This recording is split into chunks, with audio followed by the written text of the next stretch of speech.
Welcome back to the Schmitter's 100 Acre Woods. Today we're going to take one of these pieces of poplar, so we may go for that bigger one, and we're going to work on making siding for the back of this building. So we're going to just cut slabs off of this and get it cleaned up so that we can make some siding. So we'll get the sawmill going, have some lights that we just hung up, and we'll run an extension cord over and just plug that in so we can have a little bit of light and be able to work. It's kind of a rainy day out, so able to work under cover here, not get rained on, and be able to work a little bit into the dark with having some of these LED shop lights out here. They're not technically rated for outdoors, but with them being LED and everything, they seem to work well in the various temperatures. And we have some over in that building and haven't had any issues with any of the moisture, so we'll see how they do out here.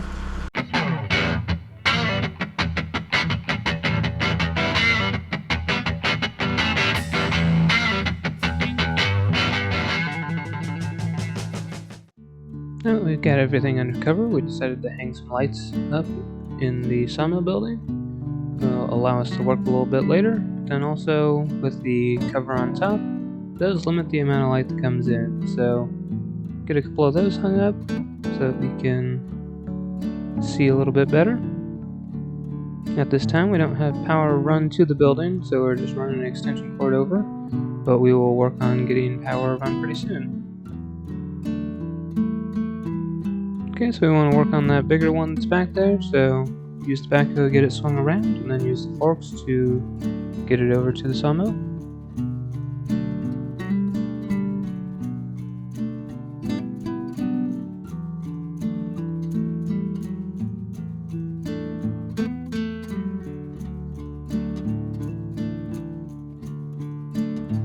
So here we're still getting familiar with the mill, trying to figure out its limits.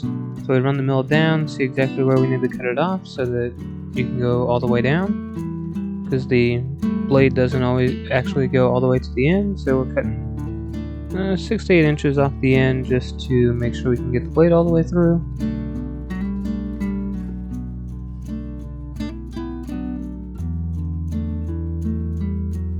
As you can kind of tell from the process, all of our scraps we put on the forks of the tractor that I take over and we'll use it for firewood.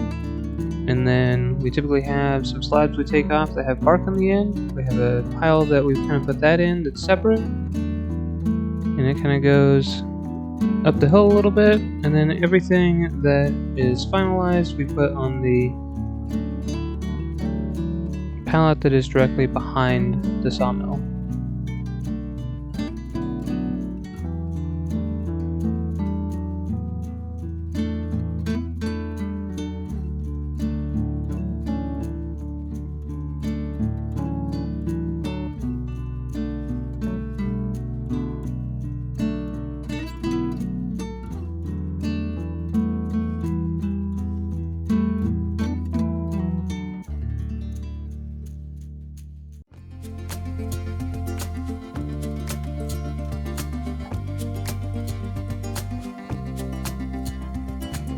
One of the nice things about having it on the concrete is the discharge is at the bottom of the screen there, and able to just take like a snow shovel and scoop all that up. So we just keep a pile over in the corner, and then once we are done we scoop it all up, put it into bags to give to people, or we just put it in like a compost pile. As we're trying to decide what exactly we want to get out of it, we're looking at the size and both dimensions. We're just trying to figure out how we can maximize to get the most amount of siding out of it, and we're not looking for an exact size on the siding. It will kind of be different sizes, we just want the same thickness. So able to go through, and we did 1 inch thick boards, which on the simplest set you set 1 1/8 inches. That accounts for the blade thickness. So you actually end up with 1 inch boards, and we run through as many as we can, and then have one board on the bottom that we may have to adjust and get it to the same thickness, because you can't run it all the way down. To minimize the amount of sawdust we do have a couple scrapers that we scrape off all the sawdust and leave it there. If you don't do that, you end up with all that in between your boards. And like here, we're not stickering them because we're going to put them up soon. It helps get all that off so that it's not stuck in between.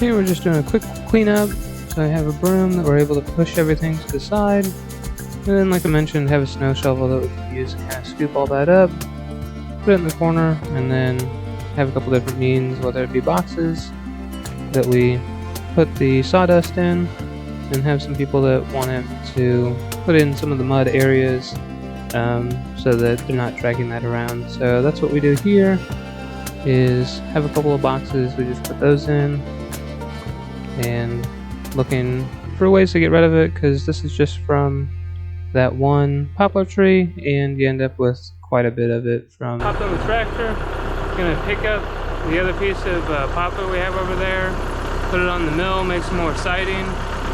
The couple of 2-inch pieces we had, we went ahead and run those through the mill as well, and got them so they're 1 inch thick, and put it up the siding as well. So going to continue doing that, and then may mess with some of this red oak, depending on how we're doing, and try quarter sawing it and see how it does.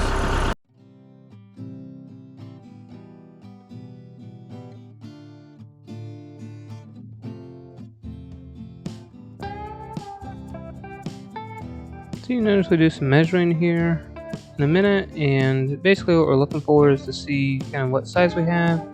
Down there at the sawmill end, it tapers down quite a bit, so looking to see if we can still get like a 10-foot board out of it if we cut it back a little bit so we don't have quite as much waste, but that didn't work out that way, so we ended up just keeping it. And then we just run it through, get rid of some of the top.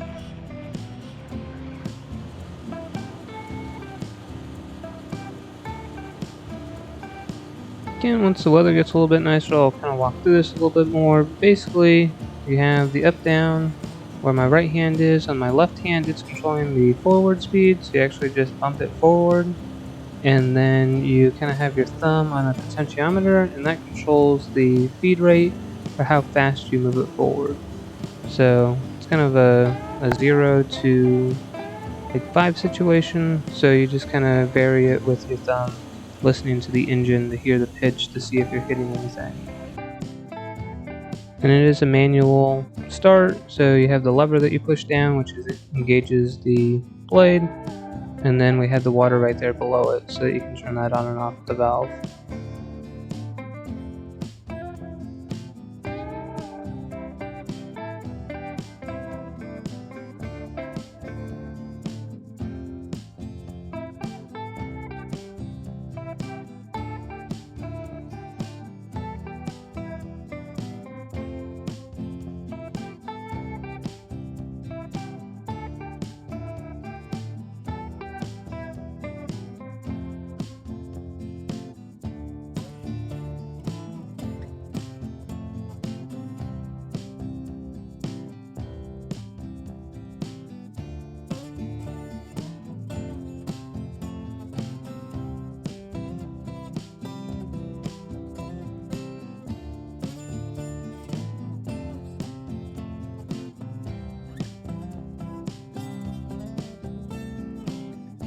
Again, looking at it, trying to figure out what exactly we want to do, we go ahead and take another pass through and then start ripping our 1-bys. So we'll again use this for siding, so we're trying to get a little bit more siding out of it. So to run down as much as we can without getting into the bed, and then determine what we want to do for the last piece. And again, just scraping everything off, and then piling it there behind the sawmill.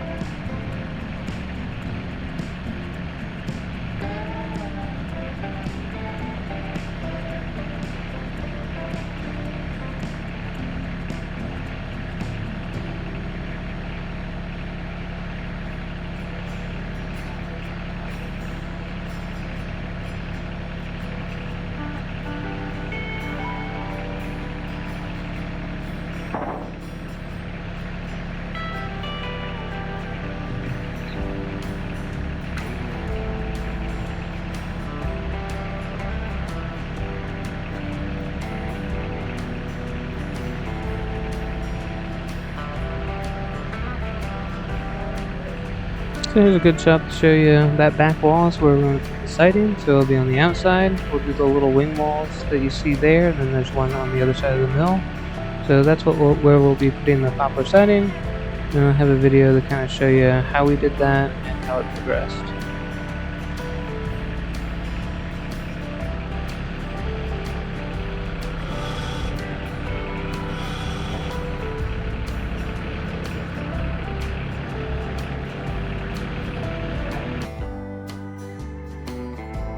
So while we had the mill going, we decided that we wanted to try to quarter saw a red oak log. So this is really nice, about 17 foot, 18 foot poplar log. We decided to get the most use out of it and not have to have too much waste. We're going to cut it down into about 8 foot sections. That end is where the stump was, so it flares out quite a bit. We go ahead and cut that off. And I actually have to run to get a different saw because it's big enough that it kind of left a little bit of curve in it. So use the 046 to get all the way through. So we have that 8 foot log that we'll go ahead and load up onto the mill.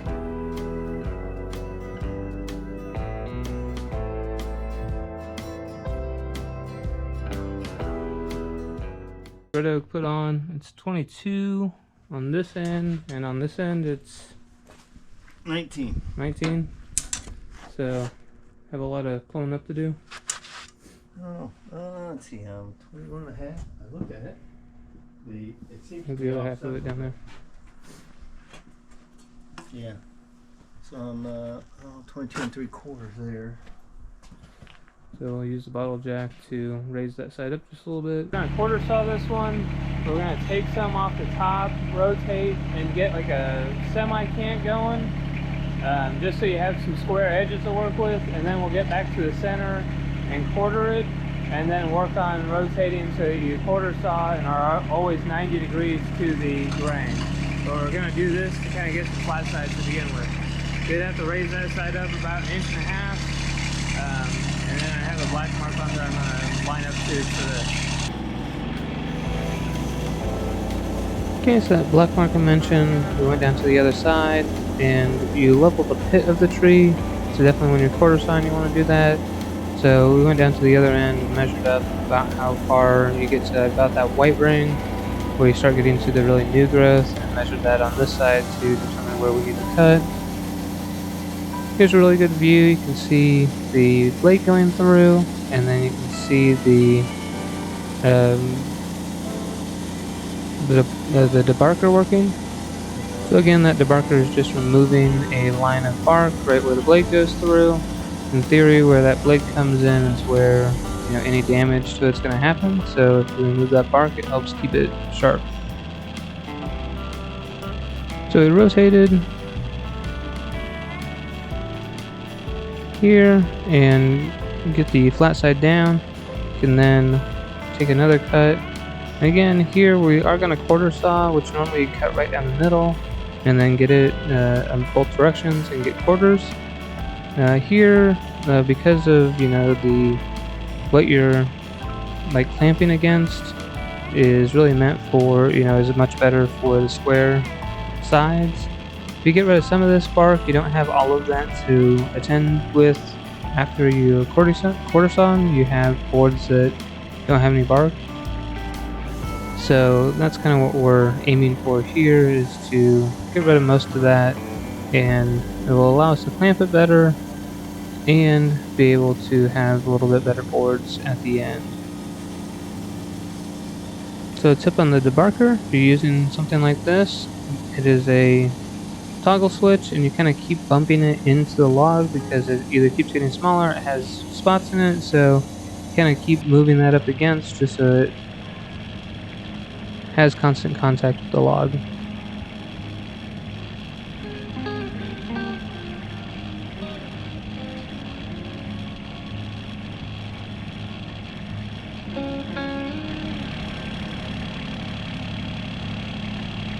Okay, so now we're on a round side again, so you kind of go ahead and do the same process we did initially. So we measured the pit, found that that end needs to go up just a little bit, so get the bottle jack under it. and jack that up so that it is level all the way across. So here we just have like a yardstick that we put up against it.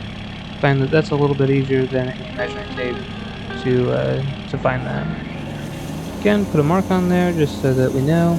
Once we have a laser on, something to come, you'll be able to flip that laser on, see where it's at down the log, but right now we're just measuring.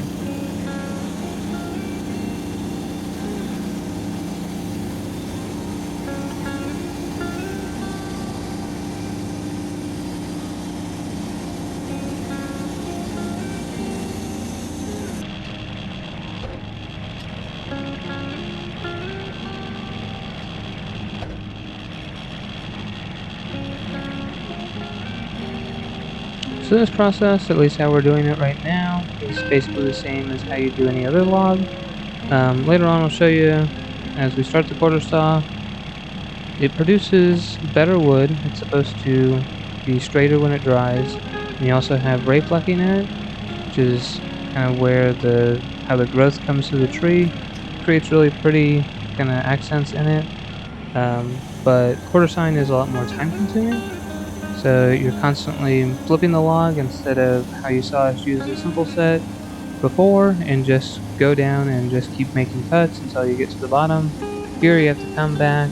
You can maybe get a couple out, and then you have to look at the rings, see if you're still 90 degrees, rotate, and continue to do that so you're getting kind of that 90 degree to the grain effect.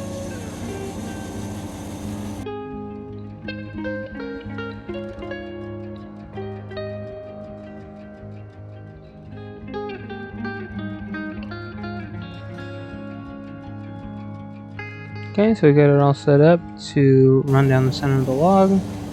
So for a bigger log like this, notice we need to get the water hose out of the way.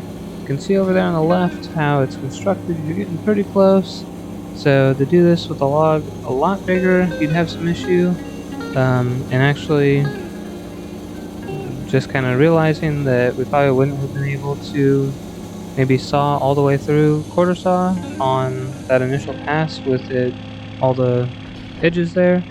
So kind of a post thought that, didn't realize at the time, but you may have to do to be able to pass the log through the center. Then we get this clamped up. Didn't have too much variation, had a couple of knots in there where there's a little bit, but wasn't too bad. And again, get that out of the way, and then run through the other direction. I think in this camera shot it's a lot closer, it looks a lot closer than it actually is, but it is pretty close there on the left hand side.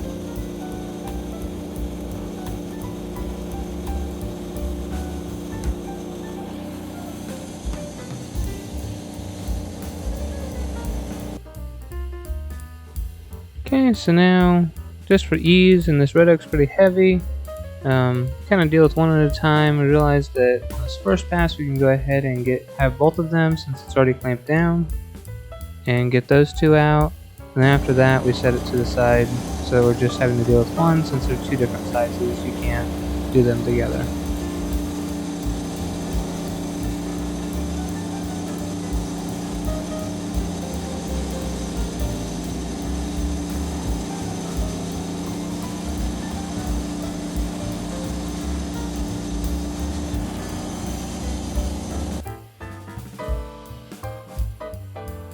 So there's no real plan for this red oak. You can use it to make furniture or something like that, and we'll probably use it. We will sticker this and get it put away so we can use it for something and it won't be construction, since we've kind of done the work with the quarter saw. It'll make nice straight boards. Okay, so we get those moved over. You have to make sure, you have to watch and make sure you don't have anything in the way of the sawmill over there, like where those 2x4s are sitting, so we get everything moved onto the forks of the tractor.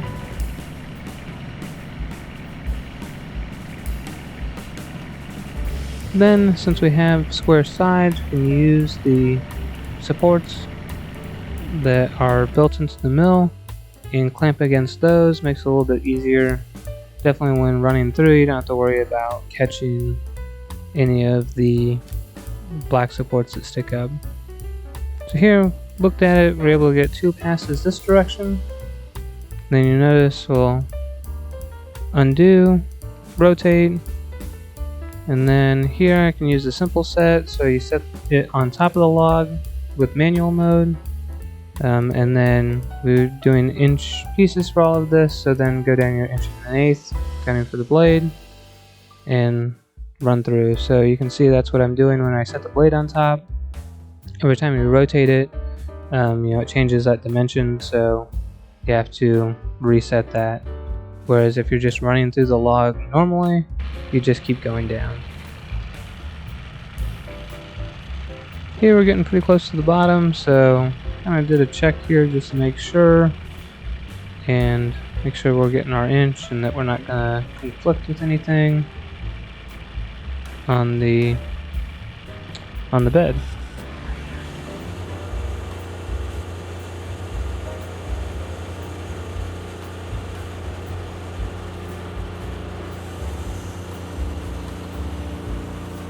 And this is where I think the LX series that are the dual rails have some advantage. Is you're supported on both sides, so you don't have a cantilevered saw hanging out. So in theory, as long as everything's good with the blade, you're not going to have as much variation because you have support across the entire rail system of that saw. So that's part of the reason we went with this one. Is the more support you have, the dual rail, so you don't have that cantilevered saw. So if you look at the other Woodmizers, that a lot of them have are just supported on one side, and it seems like over time you'd have more issue versus when the saw is new. So that may not be the case, but just kind of in thinking, that's kind of what we were thinking when going through. So here we get a couple cut off, and then look at the bark to the side. Here we're able to get another one, still being 90 degrees. You can see I have a nice up close look here from that standpoint. Again, here you don't need to use the bark hook because there's no bark to be had, so you're going into that fresh inner wood. You can see how that blade just travels right through. The diesel engine, it doesn't hardly ever bog down, so you don't have to worry about that too much. And on the red oak, it doesn't seem to matter as much the speed at which you go through on the amount of chatter you get. On the poplar, it was pretty critical. If you went too slow, you ended up with lots of chatter, so you actually need to speed it up to get better boards. On the red oak, it's not as critical. It's a little bit harder wood, so you don't get as much chatter. But here, the kind of disadvantage, I guess you could say, with the red oak or the quarter saw method is you end up with lots of boards different sizes. So here you can see you have some pretty thin boards versus initially I had some thicker ones. So that's kind of the whole thing with the flipping back and forth.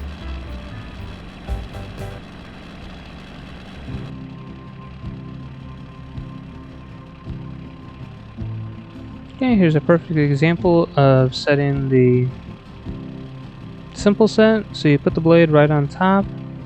I set it to 1.5 inches, so you just turn it on because it's preset from when we used it before. You hit the down button once, then after you come up, and it goes down that 1.1 inches is actually what we had it set at.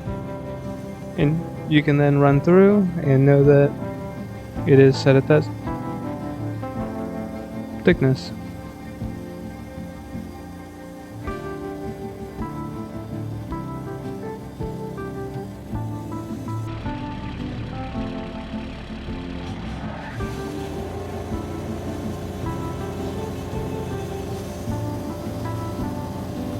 And at the very end here, you do end up with a piece that, like, we have bark on the bottom left hand side of this piece.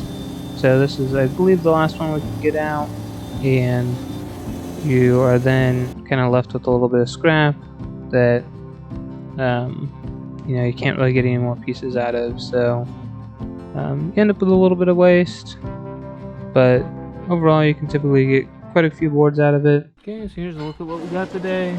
So we have these 1x for poplar. We'll eventually turn those into siding. We're going back and watching. Notice this is a really good spot. You can see how on the end of this board there's lots of chatter. See, that's where we were going way too slow on the mill. And then some of the ones that are a lot smoother, we're going faster. So it's a really good example of how the speed at which you go across the mill shows up on the wood.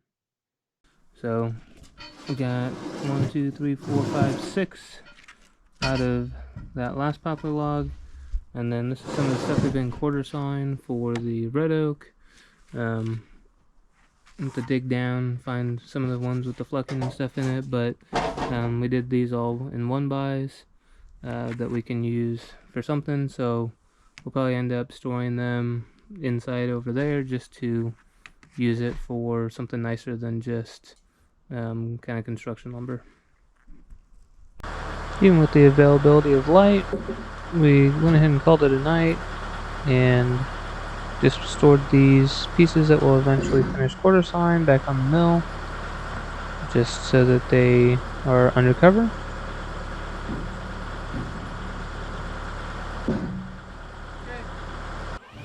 Then just a quick cleanup, use the blower to get rid of most of the dust. Thank you for watching the Schminder's 100 Acre Woods. Keep watching as we work on getting that siding up next, and see what else we're up to later on. Hit that thumbs up button, subscribe, catch you next time.